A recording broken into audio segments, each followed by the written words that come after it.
In this video, I'll guide you through how to make thumbnail in Canva. If you find this useful, then please consider subscribing and like this video. First, you need to open Canva website and then click on YouTube thumbnail. Now on the search box, you need to search for thumbnail niche. Now choose the template which you want to use and click on it. To change any of these text, you need to click on it and change it.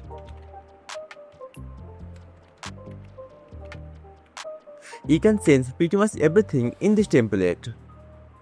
Once you're done with editing, then click on share icon and then click on download. Now select your file type. You can download your file as a JPG, PNG, PDF, SVG, MP4 video, GIF and much more option.